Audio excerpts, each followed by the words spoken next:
Welcome to Da Nang, and today we're gonna go and get a SIM card from here, the Le Quandao Street, all the way to the Viettel store. You get a proper SIM card. I will take you with me. You can walk there or you take a Grab. But yeah, we're gonna walk because I have to lose weight. This is an interesting bun bo hui. This is a typical beef dish here. But you still have to ask.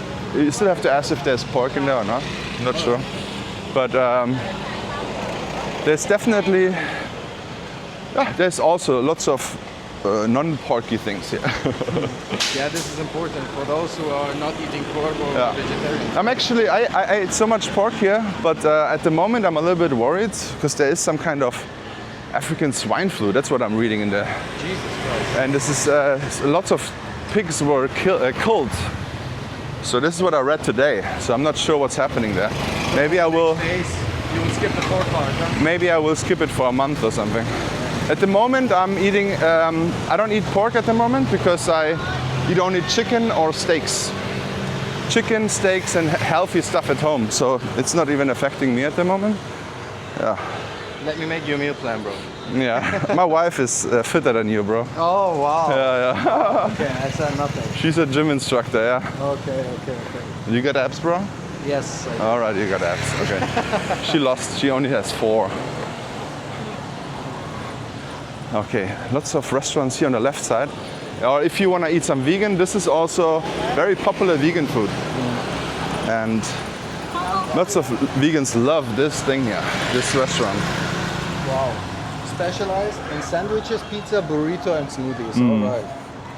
Right, this is the Amazon of Vietnam. This is how the packages arrive when Similar to Thailand. Exactly, yes. How was it in China? Did you see China? Did they come with motorbikes or? I haven't seen it, to be honest. Okay. I haven't seen it. But they live in the future. Like, they are years ahead of any country you can imagine. Wow. It was so shocking for me, like after visiting 60 Let's walk there. China is top tier, like maybe it's number 1 for me. Wow, this is crazy. To so many different. And which part of China did you go to? I've been to Chongqing, the cyberpunk city. Wow, I want to go there too, man. As well as Beijing. Beijing, okay. Wow. And then you also went to Hong Kong as well. Did you go to Taiwan, or do you ever go to Taiwan, or you have to? I'm planning to. You're planning to. Okay. Next, after this, might be Taiwan. Yeah. How's the dating scene in China? Oh well, I think forget about Southeast Asia, but once you're in Central Asia, it's a bit more difficult due to the fact that women are way more introverted and less open regarding tourists. And for example, in Chongqing, every 20 meters. People would stop me to take some pictures with me. Okay. You know, because they usually don't see people who look like me. All right. And that's why I think women are also a bit more not afraid, but you know how it is. If you don't know something, you're a bit more careful, kinda. Yeah. But generally speaking, everywhere you have everything, so it is possible. And I made my experiences, but it's not as open as let's say Thailand or maybe Korea. Korea was also. Nice. Korea was open, okay. Yeah. That's interesting. Are there many expats in China? Did you see any, or did you date any women from other countries there? Yes, I did, but it was also like more regional. I'd say from Singapore or Hong Kong. Yeah. Yeah, but expats will be more in Shenzhen, Guangzhou, Shanghai, and also in Beijing. Okay. But Chongqing is really like you are like a diamond there. Wow. Yeah, man. It's crazy. It's a nice feeling to have. And are the people in general friendly in China, or? Yes, very friendly. No English skills at all, but unbelievably friendly. Okay. I didn't expect that because you usually hear about Chinese tourists outside of country, how they behave, and what kind of standing they have. But in China, they are absolutely lovely. Wow. Okay, this is brand new place here. Hotel des Oeufs. Interesting. It looks very pretty. And they have very comfy seats out there. Huh. Beautiful. Oh, I gotta go to Chongqing. I actually told my wife I really want to go with her to Chongqing. It's definitely worth a visit. Yeah, yeah. Seriously. I think it's only one.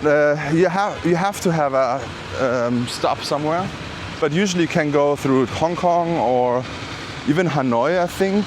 I'm not sure, but yeah, it is possible with one stop from here, and it is not even that. that was close. Yeah. So here, this neighborhood here, this is a typical residential neighborhood. Here you can get also good deals for long term. But the usual thing what you have to do is go around and look if they have some phone numbers. But I have a Google Maps guide where I actually put always some new phone numbers in there. So yeah, save yourself some time and get the digital. Oh, what is going on here? This is very new, Nihat. This is like a coffee shop, but a club coffee shop. All right. Yeah. The music and the vibe, I can see it. I can feel it. Yes, and already. inside too, and then they have some daytime coffee club experience style inside. We gotta There's a check DJ. that out. Yeah, I think that is the place for you. Yeah. Since you don't drink alcohol still, right? Exactly, I don't. Yeah, so you don't drink alcohol. This is the perfect place. This is also where you probably see more normal women than in a nightclub. Ah, lovely, bro. Yeah, this is a perfect thing. In Da Nang, you don't have to stay up late. There is a scene where the nightlife starts very late for the Westerners.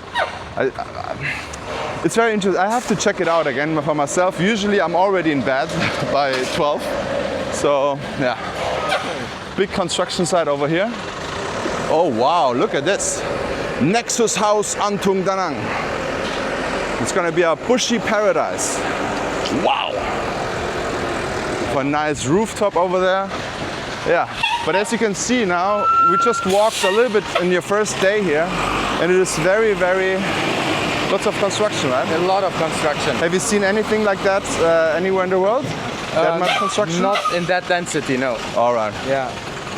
It is. I mean, I have to correct myself. The first thing I was hearing today after waking up were not the honks of the cars. It was the construction. Oh, wow. Yeah. I'm a little bit worried. Okay, let's run. Oh shit. Okay, he lets us go. Oh,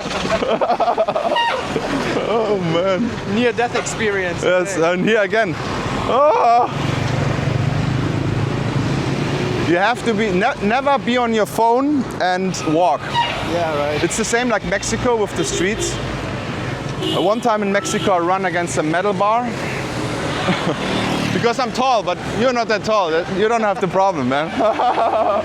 Yeah, for me it could be any street sign. Yeah. Yeah, we're gonna go now to the Viettel store and get a SIM card. This is one of the ways. The easiest way is if you're at the beach, you go and check out the Doba Street. D-O-B-A. D-O-B-A. That's how you say it in English. Yeah, probably. And then you follow the street, what we will do now, all until the main street. This is also a street where it gets immediately from the tourist places to local places and local foods. Yeah. And it is, to be honest, I was expecting less sidewalks, and it's nice. Like better than I thought. Okay, With the okay. sidewalks here, for example, Yeah. I didn't expect to see much of them, but you have it on both sides. Also, when I had my taxi ride yesterday to the hotel, Yeah, I saw that there were sidewalks you could walk on, yeah. which is great actually. It is very rare in Vietnam. Here in this neighborhood, they try to do it as tourist friendly as possible. So there are lots of sidewalks, but some streets don't have it. Yeah. Just because it's so tight. Mm-hmm. Like these main streets, they usually have sidewalks. While in Hanoi, it's very, very rare. I see. It's very difficult. People walk on specific areas like the lake, around the lake. There you can walk easily. But if it comes to city center, it's a little bit tough. Everywhere where there's a lake, a river or a beach, there's sidewalks and nice pavements. City centers don't offer that in big cities, and people have to walk on the streets then, yeah? Yeah, and no, they don't walk. they take the motorbike. Everyone takes a motorbike here. So with motorbikes, you can have two choices. Either way, you rent a normal bike, 125cc. Do you have a motorbike license in Germany? Not for the big ones, no. How much? Like with my German driver's license for cars, I can drive the small ones. Ah, okay, okay. So the same as I have. Yeah. So at the moment, you see this yellow motorbikes, electric bikes. That is without license, because they only drive 45. They're usually called Windfast 200 Light. Windfast 200 Light. Yeah, but they are everywhere now. Yeah, they are everywhere now. It's very easy to rent them, and they usually don't require you to give anything. No deposit, no passport, no, because you cannot do anything with electric bikes. They know where you are. It's everything tracked. But here now you have, again, a little bit worse with the walking in this street, because we're going away from the tourist area. I see what you're talking about. Yeah, and they use it for motorbike parking and for businesses as well. So here, those are all businesses on the sidewalk to get more seats in. But if that would not be the case, the prices would rise, because if they don't put out the seats over there, they can only serve little people, and then the prices will go up. So are they usually is it full during the day or evening? In the morning, Vietnamese usually eat very early. Then they eat lunch very early, 11 or something. And then in the evening, when the sun goes down, then it's full. Okay. Afternoon time, most of the places either way are closed or they are super empty. Due to the heat? To the heat, and also either way they're working, or if the people are working or napping as well. Like there is a siesta culture, or yes, what is it called? 100%. My wife has siesta every day. She's having her nap. I love that culture. My God. Woo. This is my calorie burn for today. Running around in the heat. Yeah, lots of new places opened up here, left and right as well. I have not tried out this one. There was a restaurant I tried out, and now they closed and rebranded. I gotta check this one time. I'm not sure what it is now. Hold on. Nalan Pho? No. Pep. Okay. Small dishes. The yellow one here? Yeah. Ban Seao. Okay. It looks like a Turkish pizza to me. In Germany we say Lahmacun. Lahmacun. Okay, hold on. Now we gotta look out for people here. Okay. We're almost here, guys. This is now the main road. So just keep in mind, wherever you are in the Antung area, look out for the Do Ba Street. D-O, new word B-A, and some weird signs above. And then walk from the beach away, all the way to this huge main street, guys. This main street goes all the way, to Hanoi, Hoi An. It's a big street, guys. Yeah, hi. And here there's a Vietin bank. Not so interesting to pull out money, but there you see the signs of the Viettel store. You can go to any SIM card store. The only thing is I am used to Viettel, so that's why I do Viettel. I use it myself, so no ad. They can actually pay me, guys. No, they cannot. But I think they know me already. All right, so when you come in, you usually take a number they don't have now. Hello. How are you? I'm good. Yeah. Yeah, 6 gigabyte please, for 30 days. Yeah, just data. Okay guys, we got the eSIM, everything worked out very well. They even know me, they gave us some water even, very friendly. So yeah, this is how you get Viettel. How much did we pay now? $6 or something? Yeah, $6.50. Yeah, $6 or $7. He just took 1 month, 6 gigabytes a day. So thank you so much for watching. Check out this video and see you in the next one.